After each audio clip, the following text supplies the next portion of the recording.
अस्सलाम वालेकुम, welcome back to औरत card. Human rights commission of Pakistan ने एक रिपोर्ट रिलीज, इसके अंदर उन्होंने पंजाब की जो क्राइम कंट्रोल डिपार्टमेंट है सीसीडी, उसकी परफॉर्मेंस अगर आप उसे कह सकते हैं तो उसके ऊपर उन्होंने एक रिपोर्ट की है, जिसके अंदर जो नोन केसेस हैं कि सीसीडी ने इनकाउंटर किलिंग्स जो हैं उनको, कितनी इन किलिंग्स हुई, क्या हुआ, उनके पीछे क्या जस्टिफिकेशंस दी गई थी और क्या कहा जा रहा था और इसकी क्या इम्प्लीकेशंस है हमारे कानूनी निज़ाम के लिए। उसके अंदर उन्होंने कहा है कि 900 से ज्यादा लोग जो हैं वो सीसीडी के हाथों में हैं। अब इस पे हम अभी बात करेंगे कि ये लोग जो थे ये कौन थे, एचआरसीपी की रिपोर्ट में हमें क्या डिटेल्स मिलती हैं। हम ये बात करेंगे कि ये एक्स्ट्रा जुडिशियल किलिंग यानी गैर कानूनी कत्लेआम जो हो रहा है, इसके ऊपर सोसाइटी का क्या व्यू है। हम इस पे भी बात करेंगे कि कानून जो है वो इसके ऊपर पुलिस का क्या व्यू है, और सुना है उनका भी सीसीडी की भी कोई इसके ऊपर आया है, मौकफ आया है। तो वो हम सारी बात करेंगे और इस पे ये भी मेरा ख्याल है एक जरूर ये होना चाहिए कि इसकी जरूरत क्यों आन पड़ी कि लोगों को बगैर ट्रायल के, बगैर किसी कानून के के अदालत के सामने पेश किए उनको फड़का देना जो है वो बेस्ट सोल्यूशन सोचा गया और डिसाइड किया गया कि यही होना चाहिए और यही होगा और इसी तरह क्राइम कंट्रोल होगा कि बस मार। तो और इससे पंजाब हुकूमत के ऊपर भी एक बहुत बड़ा वो लगता है कि क्या थिंकिंग है इसके पीछे, पंजाब हुकूमत क्या सोच रही थी जब ये चीज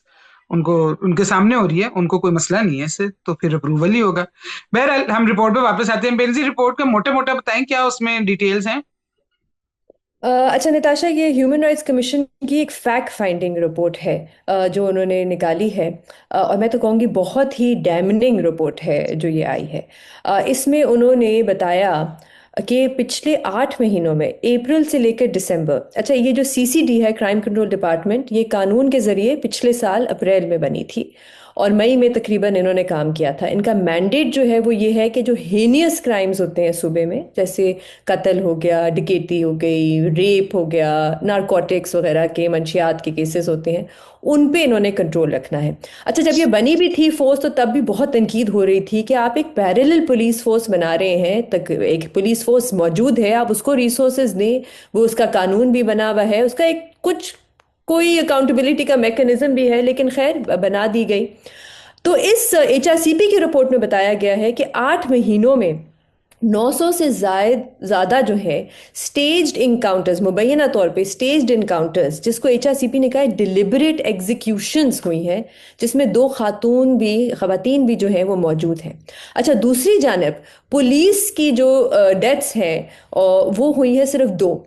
जो एचआरसीपी लिखता है कि बड़ा ही इम्प्लॉजिबल है, मतलब मानना बड़ा मुश्किल है कि एडअप नहीं करता कि अगर इनकाउंटर्स हुए हैं, मतलब कि दोनों तरफ से गोलियां चल रही हैं, तो ऐसा क्यों होता है कि जो शख्स है जिसको लेके जाया जा रहा है, जिस पे इल्जाम है, सिर्फ वही मरता है, आसपास के जो सिविलियंस हैं उन पे उनको जख्मी नहीं होते, उनकी जानें नहीं जाती। पुलिस की भी 900 लोगों की जानें गई हैं, लेकिन पुलिस की जिसे हैं सिर्फ 2 लोग हैं जिनकी जानें गई हैं रिपोर्टेडली। अच्छा, ये याद रहे कि ये भी एचआरसीपी ने बार बार लिखा है कि ये डेटा वो है जो हमें मीडिया से मिला है, जो हमें प्रेस रिलीजेस से मिला है। एग्जैक्ट नंबर तो शायद इससे भी ज्यादा होगा, हमें पता ही नहीं है। ना सीसीडी ने एचआरसीपी का जवाब दिया, ना पंजाब हुकूमत ने एचआरसीपी का जवाब दिया, ना हमारे वो जो आईजी पंजाब थे पहले, अब वो एफआईए में चले गए हैं, जिनको वीडियोस बनाने का बहुत शौक था, ना उन्होंने एचआरसीपी का जवाब दिया। उन्होंने आरटीआई भी फाइल की एचआरसीपी में, उनको भी डेटा नहीं मिला। अच्छा, एक और इंटरेस्टिंग चीज, इनकी जो एफआईआर्स होती हैं, सीसीडी के जो ये केसेस हैं और जो प्रेस रिलीजेस आती हैं, वो भी एचआरसीपी लिखता है कि बिल्कुल ऐसा लगता है कि कॉपी पेस्ट है, कि वो ही तकरीबन एक जैसी स्टोरी होती है कि आप एक शख्स को लेके जा रहे हैं, अचानक से गोलियां चलना शुरू हो जाती हैं और वो शख्स जो है खास तौर पे वो मर जाता है। और ये भी बड़ी अजीब सी बात है कि कुछ एफआईआर में ये भी लिखा होता है कि वो शख्स जो होता है अचानक से होश आ जाता है, जख्मी होता है, अचानक से उसको होश आ जाता है, जिसमें वो अपना नाम बताता है, अपना पूरा घर का पता बताता है, अपने वालदेन का नाम बताता है, अपनी क्रिमिनल हिस्ट्री बताता है, और फिर उसकी जान चली जाती है। और कोई सिंगल ऐसा वाकया नहीं है जिसमें वो शख्स जो है उसको अस्पताल जाके वहां पे ट्रीटमेंट हुई हो और वो बच गया हो। ये भी एक और चीज है इस रिपोर्ट में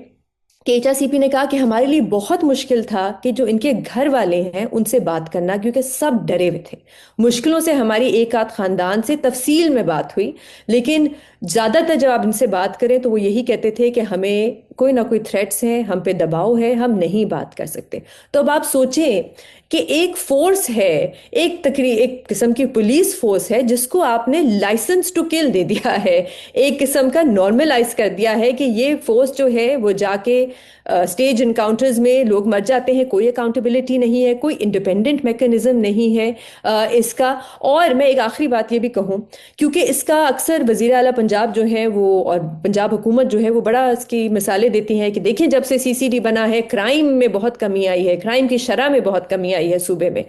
हमने खुद डेटा निकाल के पंजाब पुलिस का देखा, जो डकैती के केसेस हैं, गैंग रेप के केसेस हैं, इनमें कमी आई है। 70% नहीं आई जैसे हुकूमत कहती है, लेकिन इसकी बहुत सी और वजूहात हो सकती हैं। ज़रूरी नहीं है कि क्राइम कंट्रोल डिपार्टमेंट की वजह से कमी आई हो, लेकिन अगर आप ओवरऑल देखें क्राइम डेटा पंजाब का पिछले साल का, तो कोई खास कमी नहीं आई, मुश्किलों से 2% कमी आई होगी एफआईआर्स में। लेकिन मैमल, जो बेनजीर ने बात की है कि इससे फर्क इतना ज्यादा शायद अभी तक नहीं पड़ा, लेकिन लोग जो है वो बहुत उनको पसंद आते हैं कि ओ अच्छा, ये तो वो बॉदर ही नहीं करते कि ये बंदा वाकई रेपिस्ट था या सिर्फ इस पे एफआईआर दर्ज हुई थी, ये बंदा वाकई डाकू था या नॉमिनेट हुआ था, अभी साबित नहीं हुआ, लेकिन वो कहते हैं बस मार दिया, जबरदस्त किया। नताशा, मैं आपको बताऊं कि ये इतनी हैरानकुन बात है कि हमारी सोसाइटी के अंदर बड़े पढ़े लिखे लोग, हमारे हमारे इर्द गिर्द, हमारे फ्रेंड सर्कल्स के अंदर, हमारे फैमिलीज के अंदर जो है लोग इस तरह के मौजूद हैं कि जब उनसे इसके ऊपर बात हो तो वो कहते हैं कि बहुत अच्छा काम हो रहा है, बिल्कुल ऐसे ही होना चाहिए, क्रिमिनल्स को इसी तरह करना चाहिए। और एक तरफ तो ये इनकाउंटर किलिंग्स हैं, जो यानी कि उनको जान से मार दिया जाता है, और एक और भी जो आपने देखा होगा कि सेक्सुअल हरासर्स हों, रेपिस्ट हों, सेक्सुअल असॉल्ट जिन्होंने किया, उस तरह के लोगों के बारे में भी खबर आती है कि उनके नेफे में पिस्तौल चल गई। और हाँ बेसिकली वो एक ही तरह, जिस तरह अभी आप लोगों ने बताया ना कि एचआरसीपी ने भी कहा कि एक ही तरह की प्रेस रिलीज आती है कि वो उन्होंने फायरिंग शुरू कर दी और फिर आगे से जो है सेल्फ डिफेंस के अंदर पुलिस ने जो है उनको मार दिया गया। तो ये जो चीज़ है, ये भी खबरें अब आनी शुरू हो गई हैं कि वो भाग रहा था और शलवार में या पैंट और में हाँ, पिस्तौल थी बहुत और केसेस एकदम से चल गया, और फिर उसकी वीडियो भी आ जाती है कि हाँ जी ये बस मैं मेरी खुद बहुत चल गई, ये वाली चीज़ें भी। तो इसके ऊपर भी मैं आपको बताऊं कि लोगों का रिएक्शन ये है कि बिल्कुल यही होना चाहिए। एक तो ये और आपने शायद देखा भी हो कि शहजाद इकबाल साहब ने चंद प्रोग्राम्स किए थे ये सीसीडी के ऊपर। उसके नीचे अगर आप कमेंट्स उठा के देख लें सोशल मीडिया पे, उनके यूट्यूब पे, फेसबुक पे, ट्विटर पे, इंस्टाग्राम वगैरह, उस सब के नीचे मोस्टली जो कमेंट्स थे वो ये थे कि आपको क्या मसला है, अगर हुकूमत कोई अच्छा काम कर रही है तो आप क्यों चाहते हैं कि ये बंद हो, ये इससे आप नहीं चाहते क्राइम खत्म हो या ऐसे क्रिमिनल्स खत्म हो, इस तरह के कमेंट्स आ रहे थे। तो ये एक मतलब सरप्राइजिंग चीज़ है, लेकिन देखिए बड़ी अनफॉर्चुनेट है। दो तीन चीज़ें मुझे लगता है कि ये दिखाती है। एक तो ये कि लोगों को हमारे क्रिमिनल जस्टिस सिस्टम के ऊपर जो है एतबार नहीं है, हालांकि एतबार करना चाहिए क्योंकि एक ड्यू प्रोसेस होता है, हर एक को जो है वो ट्रायल का, फेयर ट्रायल का हक होता है, और उसके बाद ये जाहिर बात है प्रोसिक्यूशन ने और पुलिस ने प्रूव करना है कि क्या क्राइम कमिट हुआ, कितना बड़ा क्राइम था, और फिर उसके मुताबिक उसकी सजाएं हैं। और उसमें टाइम जरूर लगता है, लेकिन ऐसा नहीं है कि उन्हें सजा नहीं मिलेगी, बल्कि शहजाद ने तो कुछ एग्जांपल्स भी इस तरह की दी कि कुछ केसेस ऐसे थे कि जो बिल्कुल हर चीज का एविडेंस मौजूद था, वो वीडियो के ऊपर भी था, वैसे भी सारा कुछ उनके पास था, लेकिन फिर भी बाद में एनकाउंटर्स हो गए। तो एक तो ये चीज़ है, और जो इवन जो सेक्सुअल क्राइम्स हैं इसके अंदर भी आपके पास एविडेंस होता है, फोरेंसिक होता है, बाकी सब कुछ होता है, तो आप इनको अगर ड्यू प्रोसेस होने दें तो फिर ये इवेंचुअली वो अपने यानी कि मुकाफात अमल उनको हो जाएगा, उनको उनको उनको सजा उसके मुताबिक जो है वो मिल जाएगी। लेकिन ये हमने देखा है कि हमारी सोसाइटी के अंदर भी इस तरह की चीज़ है। फिर शायद ये जो क्विक जस्टिस जिसे वो समझते हैं कि ये जी बहुत एक अच्छी चीज़ है, हालांकि देखें ये वही लोग हैं, हम लोग खुद भी बार बार बात करते हैं कि रूल ऑफ लॉ होना चाहिए, आइन और कानून के मुताबिक चीज़ें होनी चाहिए, लेकिन फिर हमारी सोसाइटी को इस तरह की जो चीज़ें हैं वो मॉब जस्टिस कह ले, क्विक जस्टिस कह ले, जो भी आप इसे कह ले, ये बहुत ही एक अफसोसनाक चीज़ है। तो मेरे लिए तो खैर ये ज़रा सरप्राइजिंग भी था कि अपने इर्द गिर्द के लोगों से जब हम बात करते हैं उन्हें समझाते भी है कि क्यों इनकाउंटर किलिंग सही नहीं है। आपको राव अनवार वाला, नकीबुल्लाह महसूद वाला वाकया तो याद ही होगा कि किस तरीके से इसके अंदर जो है बेगुनाह बेगुनाह लोगों को भी जो है वो मारा जाता है। और ये हमने आज से नहीं देख रहे, देखे शहबाज शरीफ साहब के भी पुराने दौर के अंदर इनकाउंटर किलिंग्स बहुत ज़्यादा होती थी 90s का, जो अगर आप दौर उठा के देख लें। और उसके बाद हुआ क्या कि फिर और पुलिस के अंदर तो ये बहुत ही एक कॉमन चीज़ है पाकिस्तान के अंदर अनफॉर्चुनेटली। अगर आप टीवी उठा के देखें ना, रात को 2 से 4 बजे तक के टाइमिंग में, मतलब बिल्कुल लेट नाइट अगर आप देखें, एक आधा टिकर हमेशा अक्सर या दूसरे तीसरे दिन चल रहा होता है कि पुलिस मुकाबले में उन्होंने गोलियां चला दी। ये यही वाली चीज़ ये सीसीडी के बनने से पहले की भी है, ये एक बिल्कुल एक नॉर्म है। तो ये जो चीज़ें ना इसको बंद होना चाहिए। लोगों को हम समझाते भी हैं कि क्यों ये एनकाउंटर किलिंग नहीं होनी चाहिए और क्यों रूल ऑफ लॉ को फॉलो करना चाहिए। मैं एक छोटी सी बस यहाँ पे चीज़ ऐड कर दूँ। एक तो मेरा नहीं ख्याल है कभी भी किसी को पाकिस्तान में सज़ा हुई होगी पुलिस वालों को एक्स्ट्रा जुडिशल किलिंग के लिए, तो शायद ये भी एक प्रेसिडेंट है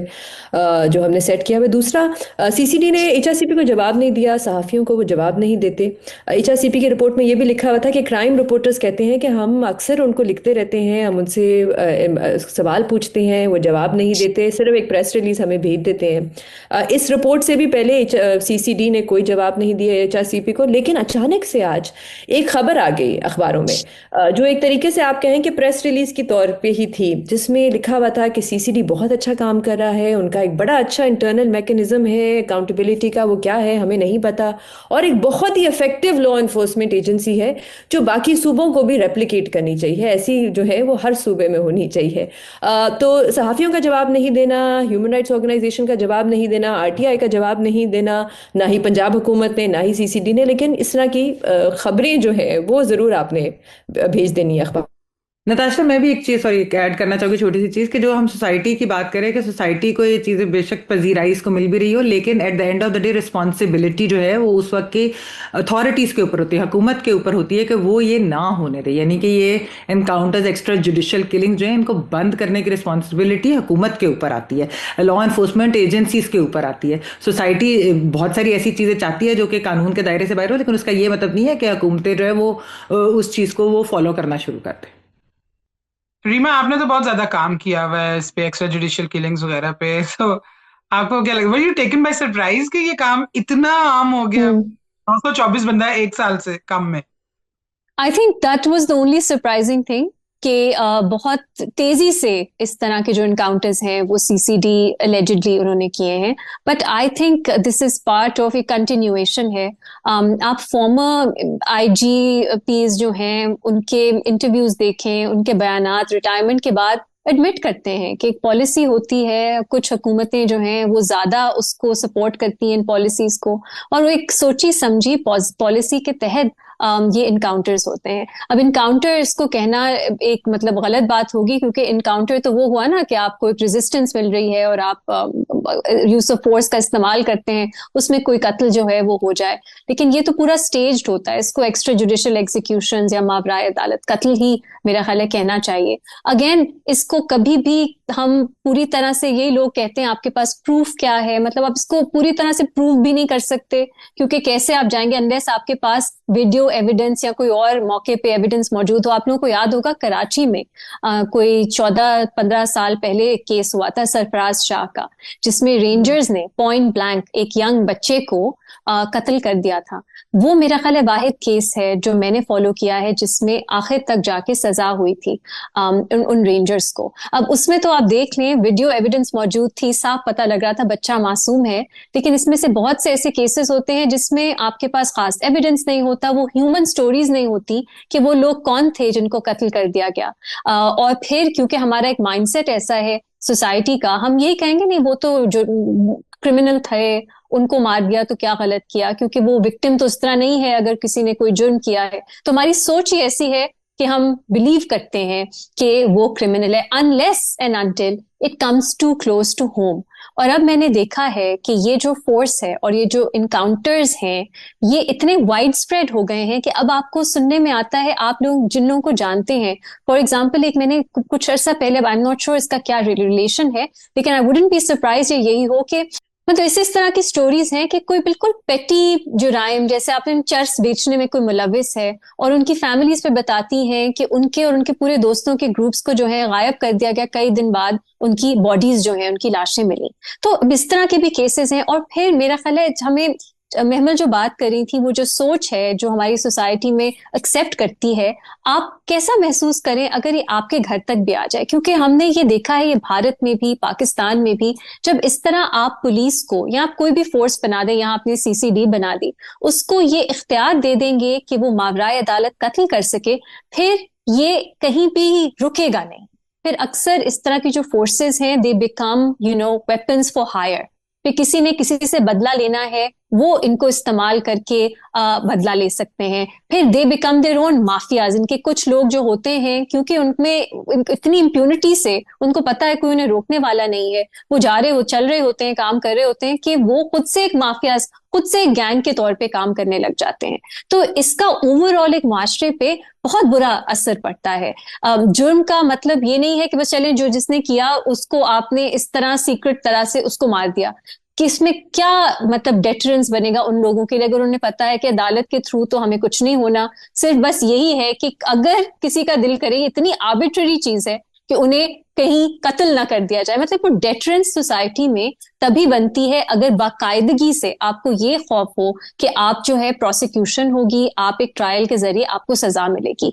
इस तरह की चीजों से डेटरेंस भी जो है वो अक्सर जुराइम के लिए नहीं बनती। सो मेरा तो यही ख्याल है कि ये काउंटर प्रोडक्टिव चीजें हैं। लेकिन मैं ये भी कहूंगी कि मैं एटलीस्ट हमारे क्रिमिनल जस्टिस सिस्टम को डिफेंड नहीं कर सकती, क्योंकि दिस इज ट्रू कि लोग जेन्युइनली बिल्कुल उम्मीद नहीं है उनको। मैं ये नहीं कहूंगी कि आप उम्मीद रखें ये क्रिमिनल जस्टिस सिस्टम जो है वो खुद वो भी इंसाफ देगा, अक्सर केसेस में नहीं होता। लेकिन मेरी आर्ग्यूमेंट सिर्फ ये होगी कि ये भी इंसाफ नहीं है, और इसकी वजह से और बहुत प्रॉब्लम्स हैं माशरे में जो जन्म लेती हैं। और ये सिर्फ एक्स्ट्रा जुडिशियल एग्जीक्यूशन में, आप और भी चीजें देख लें, इनफोर्स्ड डिसअपीयरेंसेस की भी यही एक्सक्यूज होती है कि अदालतें हैं वो तो छोड़ देती हैं, तो इसलिए हम जबरी तौर पे अगर ना लोगों को अगवा करें तो और क्या करें।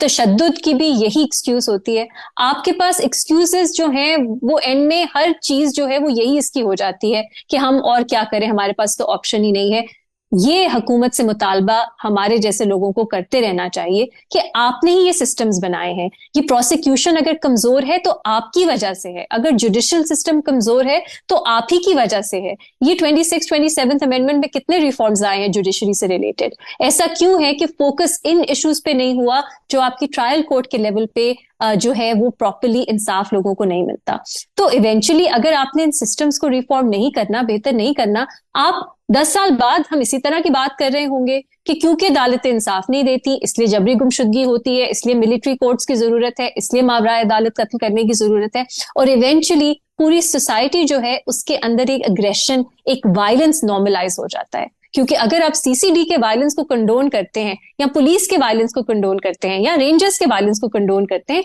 तो फिर जो हम देखते हैं मॉब लिंचिंग्स, ये सब चीजें भी इवेंचुअली ये नॉर्मलाइज हो जाती हैं। सो आई थिंक ओवरऑल एक मुआशरे के लिए it's a very very very dangerous message. और मेरे लिए ये जो प्रेस स्टेटमेंट है कि पुलिस या CCD में बहुत अकाउंटेबिलिटी है, it is completely ineffective. Police में भी हमने देखा है इनकी इंटरनल अकाउंटेबिलिटी अक्सर होती है और कोई चेक्स एंड बैलेंसेस नहीं होते। स्पेशली सुनने में तो यही आता है कि पॉलिसी के हद तक ही है, एक तरह से उनको इजाजत दी गई है कि आप कुछ जुराइम के लिए ये अपना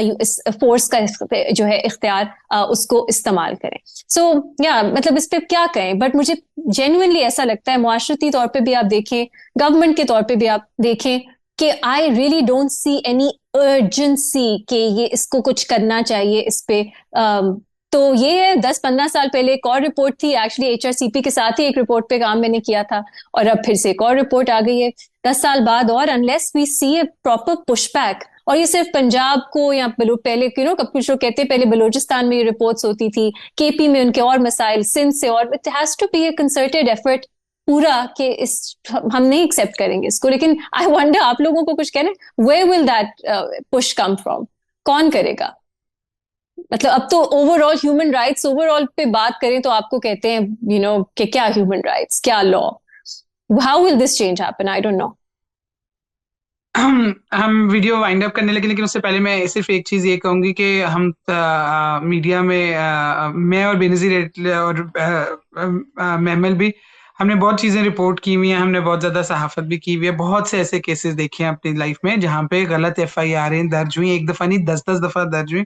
और वो लोग बाद में कोर्ट ने उनको रिहा कर दिया कि ये तो बिल्कुल मासूम है, आपने इसको क्यों पकड़ा हुआ था। ऐसी बहुत सी चीजें देखी जहां पे किसी के गलत उनके नाम पे इशू हुई हुई सिम जो थी वो इस्तेमाल हो रही थी, उनको पता ही नहीं था, उनको गिरफ्तार कर लिया गया, 2 साल चलो जेल में रहे लेकिन जिंदा रहे। कोर्ट ने कहा नहीं, इस बंदे का कोई कसूर नहीं है भाई, इसको तो पता ही नहीं था। इसी तरह देखा गया कि अच्छा वो लड़के लड़ने गए, वहां पे डंडे चलाए, एक लड़का मारा गया, तो उसमें जिस लड़के ने डंडा नहीं चलाया, जो साइड पे बैठा हुआ था, उसको भी बीच में कत्ल में नॉमिनेट कर दिया। वो 2 साल बाद कोर्ट ने या 1.5 साल बाद उसको भी फ्री कर दिया कि नहीं, इसने नहीं कत्ल किया। तो इस तरह की हम बहुत चीजें देखते हैं कि एफआईआर दर्ज होने का ये मतलब नहीं है कि आप